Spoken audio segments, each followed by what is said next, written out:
Hey guys, and welcome back to Mobile Dwellings. In this video, I'm going to give you a builder's-oriented tour of this 2000 Bluebird transit bus that my friend Sam and I converted into a home on wheels for him and his wife over the course of about a year. The bus is all done. They are now living on the road. We are in a sweet farm at the moment. And in my pocket right here is actually a baby squirrel. This guy is about to be picked up by Wildlife Rehabilitation Center, where he will be raised and hopefully released back into the wild. Anyways, cute baby squirrel. I'm gonna put him back in my pocket, but I thought you would enjoy that. So let's start this tour outside this bus where I can tell you all about it. By the way, this is going to be a very technical tour. If you want to watch our normal tour, we've released it already. It is linked at the end of this video or below, but this is going to be more of the technical aspects from a builder's perspective. All right, let's get into it.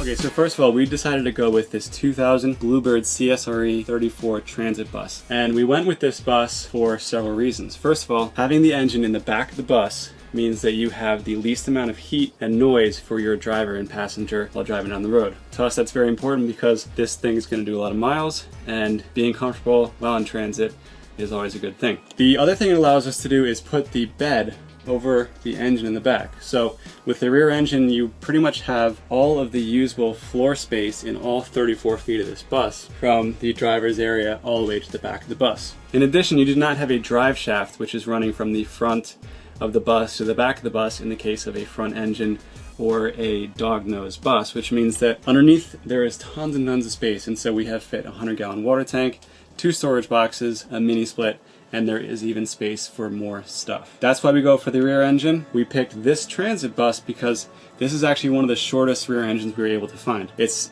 important to be able to have a relatively nimble bus. There are some parks and campgrounds that max out at 35 feet. There's even some that max out below 30 feet. With a 35-foot or below rig, you can go pretty much everywhere you can imagine. Now, this was actually a San Jose University student shuttle. It was auctioned on publicsurplus.com. Somebody else bought it.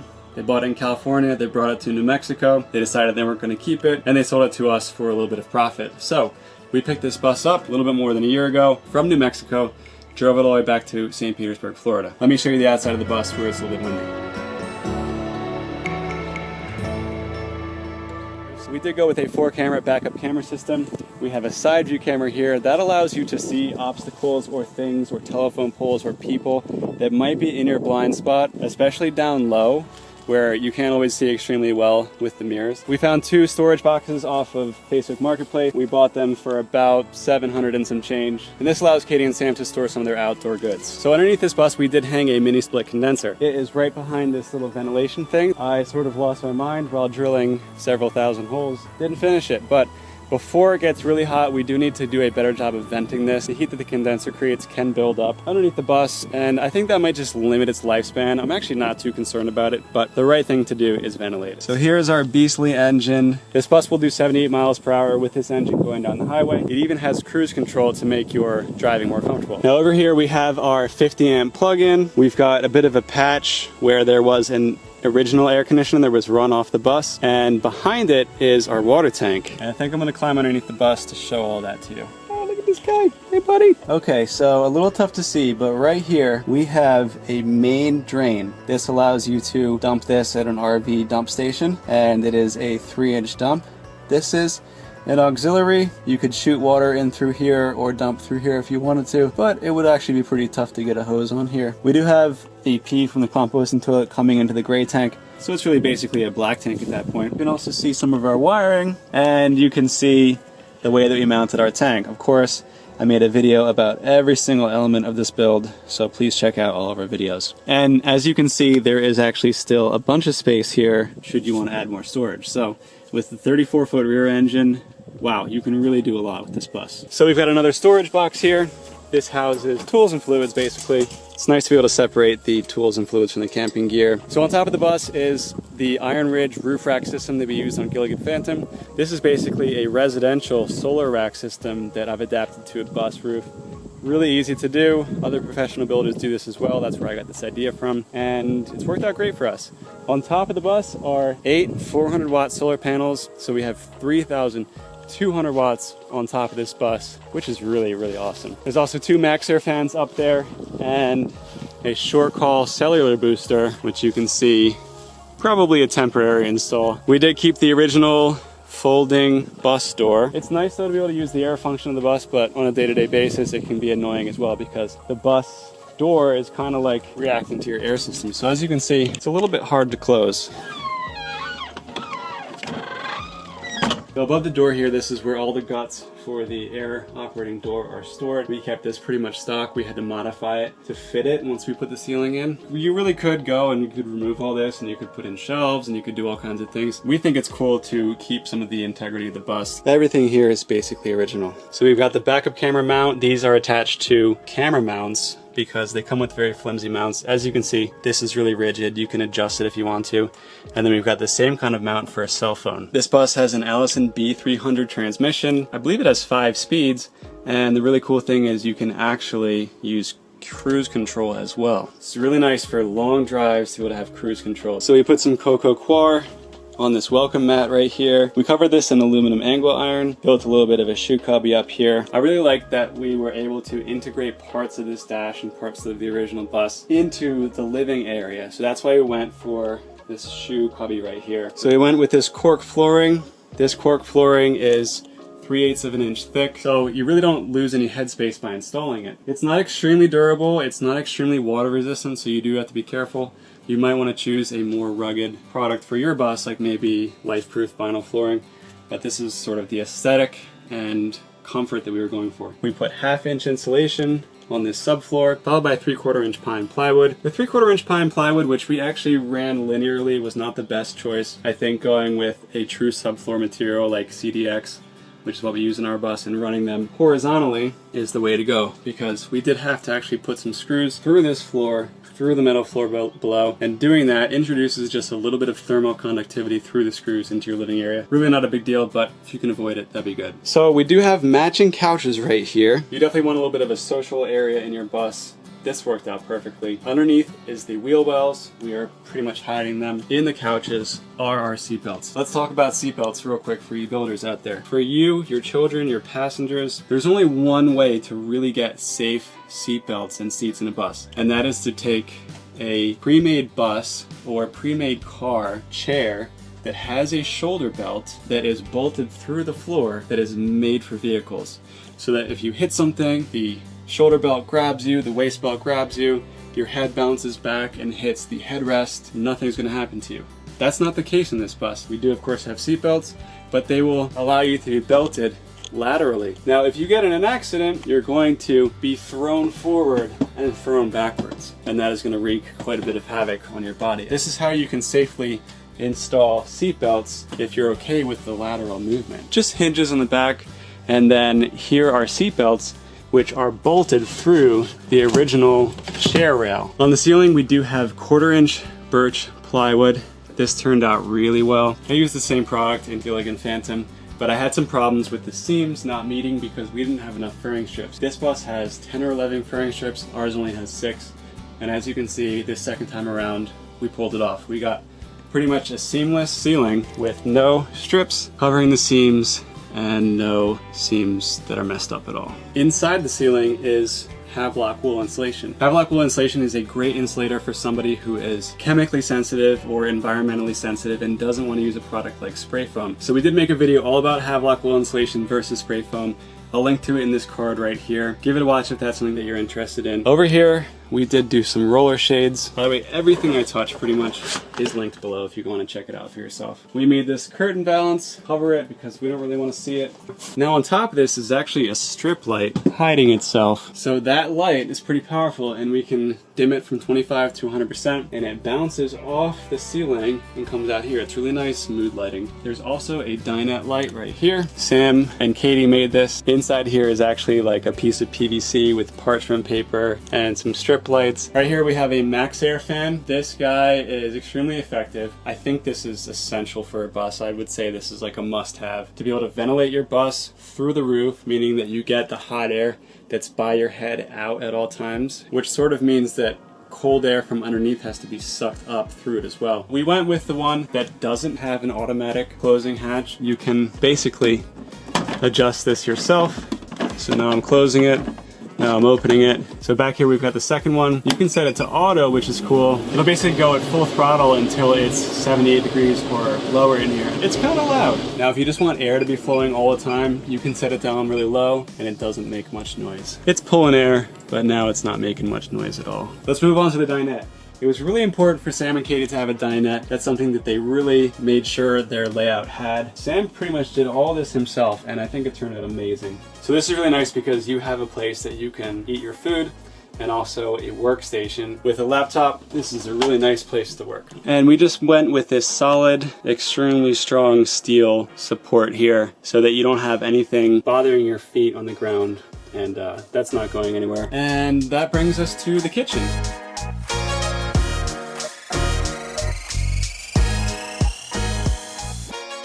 So we went with an isotherm DC refrigerator. This refrigerator is about 7 cubic feet. It has a fridge and a freezer. The big thing with the DC refrigerator is that this is one of your biggest energy users. It has to be running pretty much all the time. If it's DC, that means it's going to use way less power. You don't have to use an inverter, have any efficiency loss. DC appliances are more efficient generally than AC appliances anyway. And you can also turn your inverter off and everything in this bus will still function unless you need to do things like cook and air condition. The drawback is that this is extremely expensive. I think it was about $1,800 for this fridge, so you need to decide if that's worth it to you. The other thing about this, since it's a marine fridge, it's made for like, you know, sailboats and stuff, it's got built-in latches so you don't have to worry about latching it. So for the counters, we did go with a quartz. Quartz is very durable.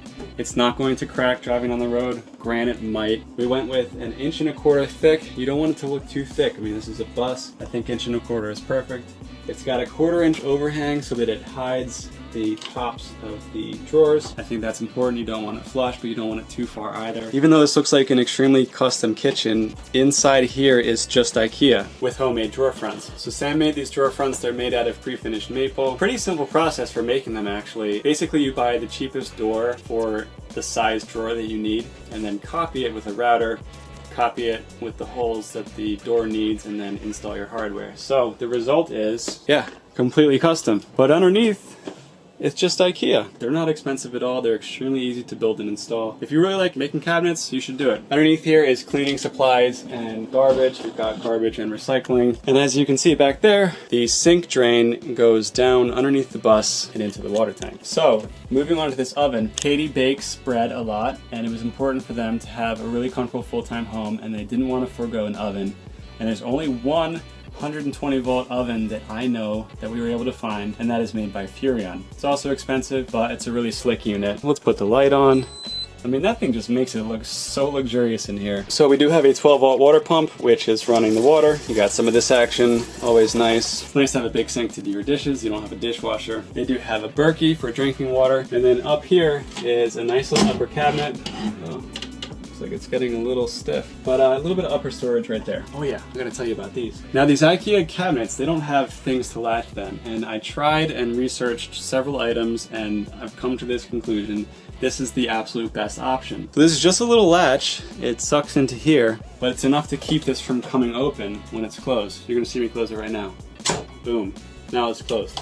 You need some serious force to open this, so you really can't have these things unlatched. When you take a turn, everything's gonna fly all over the place. It's going to damage stuff. Things are gonna break. It's not fun. So a big part of what I'm into, and Sam is into as well, is the all-electric schoolie. We don't want to be tied to anything besides diesel fuel. So everything's electric, which means an induction cooktop is a very efficient decision. It uses a lot of power when it's running on high. It uses up to 1800 watts. But because of induction, you're able to heat up pans very quickly. So it becomes efficient, things cook quicker. A brand called Impava, which you can find on Amazon, gave us this induction cooktop for free. Really happy with it. It cost $200 at the time of filming. Highly recommend it. Linked below. We turn it on, we choose the burner, we set a temperature, and it's about to tell me that there's nothing to cook on. Okay, now it's happy. It's basically using like magnetic forces to heat up this pan, so if there's no pan, it's not going to do anything. That's cool because basically this thing can't get hot without cooking happening. Oh yeah, I forgot to mention, slider transit windows. These are really cool because they are very big. I like the hardware on it. You can open it up all the way. In an emergency, you can bail out of any of these windows That's pretty cool. And you can let in a ton of light and also air. I'm actually gonna leave that open. In here we've got storage, we've got arts and crafts. Every single one of these has a hydraulic arm, and Sam is super into tea, and so this one is pretty much full of his tea collection. Sam, I think you can fit more tea in there, so I think you need more tea. Speaking of tea, we've got this sweet little tea set. This is really important to Katie and Sam, and man, that's just gorgeous. Everything that they did with their decorations and their material choices, absolutely gorgeous. I am so happy with this bus. I'm really happy that Sam helped me build it because it was a lot of work. So up here we've got a electrical cabinet. This houses a bunch of stuff. We have DC distribution. We have a 24 volt panel, we have a 12 volt panel, might have gotten those backwards, and a 24 to 12 volt converter right there. Over here we have breakers for the solar panels. This will allow us to isolate the panels, and this is a cell phone booster made by Shurkall. Right here we've got backup switch for the lights, and then we have a dinette light switch, and then we've got a switch to turn on these gauges. So we do have water tank gauges. Looks like we've got a quarter full of water, and this is the gray, and looks like it's not that full. We've also got a battery monitor right here. As you can see, it's 100% in full sun. Those 3200 watts, beastly. You can do a lot with this bus because of 3200 watts. Highly recommend you max out your roof with panels. So of course the panels store their power in a lithium battery bank, and that is down here. I'm a big fan of the Lion Energy UT1300. I think it's a great battery with a great warranty for the price. I do have an affiliate relationship with them. You can get it in the link below for 15% off. But I have to tell you that there's batteries on the market now that are significantly cheaper and much bigger. If you're buying this battery, it's really for the warranty, it's for the proof of mind, cheaper than Battleborn, pretty much just as reliable. I've got a review of this battery, I'll link it right here, and Lion Energy did give us all of these for free. They're a really huge supporter of our channel. We probably couldn't do this without them, so thank you so much Lion Energy for sending us these batteries. So we have 8 batteries. They are run 4 series, 2 parallel. I think I got that right. So we basically have 840 amp hours at 12 volts or 420 amp hours at 24 volts. Nice. Alright guys, so let me explain to you what's happening in here because I can do it quickly and it's important. So this is the Victron Lynx distributor. This is basically a classy bus bar and it connects all these things together. So the solar charge controller, which is getting the power from the solar panels, connects to the Lynx distributor. The batteries connects to the Lynx.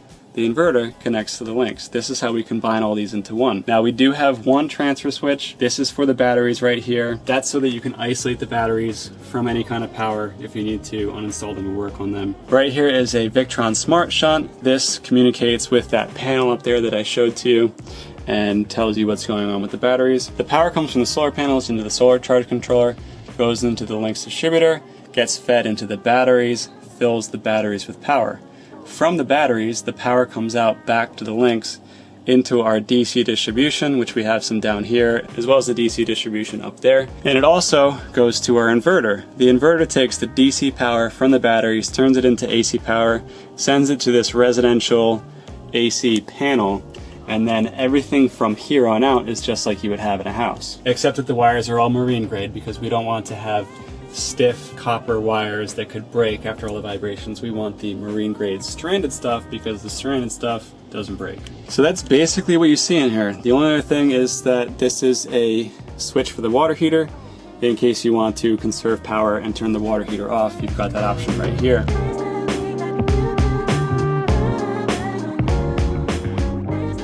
Moving into the bathroom, I asked Sam and Katie to give us the real lived-in tour this time, so we've got a laundry bag right here in the way. There's always going to be a couple things you have to move around in your bus, guys. So this is a Kildwick composting toilet. This was cheaper than the Airhead and the Nature's Head. It's basically a urine diverter, which has its own built-in trap to keep smells from coming up. I don't smell any urine right now, which is great. That thing gets pumped in the gray tank. That's worked out really well. Now back here is actually just a bin with a plastic bag in it, and every time you do your business, you take some of this Coco Coir stuff and scoop it into your toilet. It's also plumbed. That is regular PVC plumbing, but that is taking the smell that could build up in here and sending it underneath the bus. If you're living full-time in your bus, especially if you have more than 2 people, you can't really compost your stuff. Like, it's going to fill up before it can really compost and dehydrate. So bagging it more frequently with more filler might be the way to go for you. And up here, we've got a nice upper cabinet for cloths and hygiene. It's an inside joke. There's stuff up here. How's my squirrel doing? You okay, buddy? Very pretty warm. I'm a big fan of the Kurti Schluter shower bases. This is a pre-sloped styrofoam pan. You can cut it to size, which means you can basically adapt it to put your drain anywhere. This is going to be probably essential in a bus because your drain might not be in an ideal location. You really might have to move it. Kurti Schluter shower base is the way to go. We actually just painted red guard onto the walls here. Straight on the plywood walls. It's fine actually. Anyways, we went with a Featherlight Feather Finish faux concrete on here. The reason we did that, we were going to use copper. It did not work out. We were going to use tile. It's actually really hard to make a perfect looking tile bathroom because things that you build in a bus are not perfect. But concrete is a very imperfect material. It's adaptable. It's like paint basically in this application. So we put on 3 coats, I believe, sanded between coats, and it is now, with the red guard, a nice, smooth, waterproof finish. And as you can see, it has not cracked at all. Now, of course, you are going to have cracking where something like the bus roof meets your wall, but there's no cracks. At the base here, look guys, no cracks. Okay, so let's talk about the Nebia shower head. This is a new Nebia by Moen. It is a handheld. It's got a magnet. This thing doesn't fall off when we drive, which is really nice.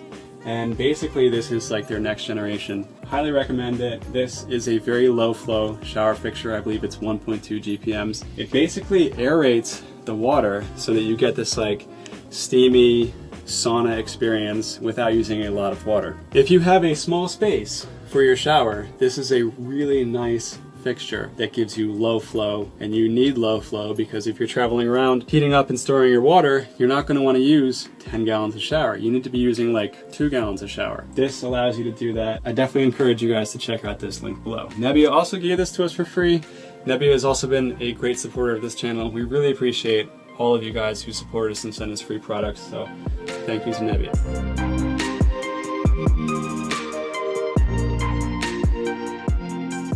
So moving back, we've got this great big closet. I believe it's a little bit over 4 feet in length. Katie and Sam share it. It's working out perfectly for them. They went with these modular baskets underneath for things like socks and underwear. And I hacked in an IKEA dresser underneath. So it really makes this look slick. And back behind this IKEA dresser, in the very back, I put a piece of wood and I put one of those latches that I put in the cabinet doors so you can latch this shut and now it's not going to move when you're driving. Another thing that's cool is that we have here a water heater. This is a 7-gallon electric water heater. This water heater is perfect for a bus. It definitely will give you, with that low flow shower, at least a 5 to 7 minute shower, which is plenty in my opinion. Really happy with this water heater, made by Bosch, 6 or 7 gallons, fantastic. Sam is a software engineer. He works from home. He needs a nice comfortable setup. This is his computer seat, got the nice monitor, and basically he's got this ergonomic wrist pads and he's just crushing it over here. Got the knobs. Really cool setup. This is all Sam over here. Sam did all this building. So the computer is under here and it's wired underneath that chase right there. There's a bunch of stuff going on back there. So everything comes up and into this monitor, and it has a Roku soundbar underneath. So this is sound and Roku. So this allows you to pivot this into the bedroom for some easy watching. Sam's got a little bit of storage back here, and also it was important to them that they wouldn't be able to see all these crazy wires, so Sam has routed a bunch of these wires through here, through this plywood. I mean, Sam really came into his own in this build. He did a lot of this woodworking. He did a freaking fantastic job. Nice job, Sam. Artisanal hand cut. Freehand. So underneath the bed is Maya's crate, and we also have 100 gallons of fresh water. There's a whole plumbing setup underneath here that would allow you to plug in a hose and basically use everything in your house like it would be the same in a house. You basically have pressurized water coming into all of your fixtures and bypassing the tank. But we also have a 100-gallon water tank and a 12-volt water pump, and that allows you to live off-grid and go fill up water when you need it. Real quick guys, let's talk about air conditioning in a bus. Yes, you can do it. You need a lot of solar, you need a lithium battery bank, and you need an efficient mini split. This one's made by Pioneer. Pioneer is exactly what we use on our bus as well. It is a 22.5 SEER unit. It has 12,000 BTUs. It's a mini split heat pump, so you can do some heating with it as well, although don't expect it to keep you comfortable under 40 degrees. So here's the gorgeous bedroom area. Man, it is cozy back here. So happy with how this bus turned out. And we do have some lights. Oh yeah, listen to these switches, guys. Oh yeah. We've got reading lamps back here. The reading lamps also have built-in USB outlets. Everything is hidden back there for the mini split. It's all hiding back there. You can't see it. In addition to that, there is a bit of a cover. We don't need too much light coming from back there, so we covered some of it up. And there is an insulated curtain as well as a privacy curtain back there as well. So basically, if you want to stop all that heat or cold from coming in, there's a blanketed curtain back there for it. Hit the like button if you enjoyed this video. Also on the end card right here is going to be a time lapse of this entire build. You will absolutely love it. You'll be able to see this turn into a tiny house from a transit bus in rapid pace. The squirrel says like and subscribe. It's been a lot of fun, guys. It's been a great build. This is the last build video for this build series, and I don't know what happens next, but let's find out. Peace.